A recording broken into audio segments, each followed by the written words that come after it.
The Beijing Winter Games aren't until 2022, but China wants a Canadian export to take off by then, hockey. Our next guest is leading the charge. Drew Dorweiler is managing partner of Dartmouth Partners. So China has hockey ambitions since when? Tell us about this, Drew.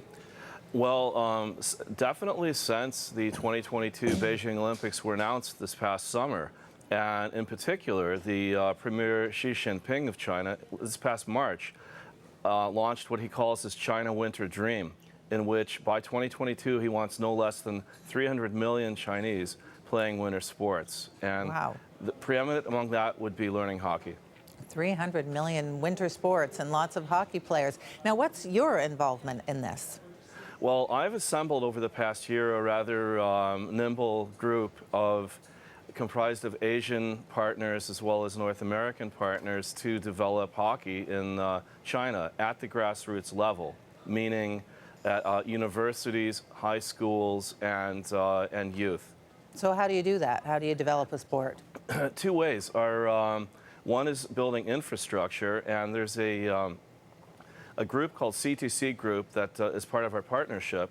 They're founded by Canadians. They've been in Asia the past 17 years, built over 100 arena projects, and they're certainly going to take care of building the infrastructure, operating the infrastructure, making sure the ice is cold, fixing the Zamboni if it breaks, as well as there's a content aspect to it that we're going to be taking care of, which actually is setting up hockey schools for the kids, finding adequately trained coaches, trainers, referees, that sort of thing. Wow. But now how many hockey rinks or ice rinks are in China right now? Do you know that? I do. There are approximately 125 ice rinks serving a population of just under 1.4 billion. Boy, and we think we have a hard time getting ice time here in Canada. Exactly. And in Canada, that compares to 3,200 rinks in Canada for a population of a little over 35 million people. So, and in fact, I'll add a little something further. Of those 125 ice rinks in China, only 10% of those, so let's say under 15, actually are NHL size, regulation size.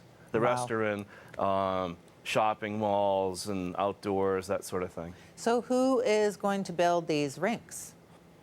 Well, certainly there are a number of players involved. Some of the large companies such as Alibaba, Wanda Group, they're very interested in constructing the arena facilities. But our group, CTC Sports, we really have the turnkey solution because we do have a strong pipeline with that Canadian brand that we're going to be bringing in Canadian, again, experts in terms of running the schools, training the skaters, as well as taking care of the infrastructure aspect. In fact, our state-of-the-art brand of arenas, we're calling them Canada Domes, and we're going to be rolling out, hopefully, several hundred Canada Domes during the period between now and the 2022 Olympics. So I'm still curious, though, of how the Premier or how the government of China came to decide that hockey should be something that should be promoted. How was this even communicated?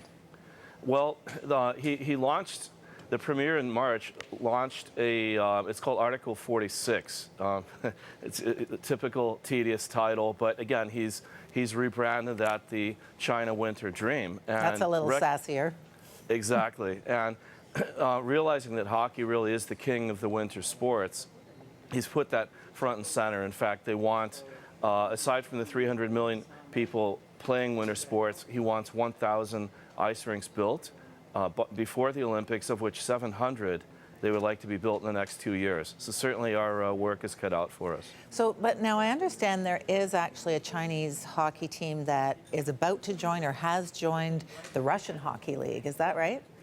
Well, yes, the KHL has actually announced, they announced in May that they'd like to expand to Beijing and have a team together ready to play for this upcoming 2016-2017 season in Beijing. In fact, CTC Group is actually working on refurbishing the Beijing arena where this team will be playing. But how realistic is it that China could put a Olympic caliber hockey team together in time for their own Beijing Olympics in 2022? Well, here's something neat. Again, we do have enough, let's say, 6 years or so. We have enough time before the Olympics happens, and we already have 3 Chinese-born players that have been drafted by the NHL. So I think with these players leading the charge, there's another hotshot by the name of Rudy Yang, who's supposed to be entering the NHL next year, 2017 and 18. That coupled with initiatives such as our own, where we're going to be developing the market and training kids, high school, university, elementary school age, to play hockey. There's no reason in 6 years that China couldn't field a team comprised of Chinese-born players. Yeah, you're right. There is actually more time there, and as you say, lots of energy being put into quickly. it. Okay. All right. Well, thank you so much for telling us about it. It's my pleasure. Thank you.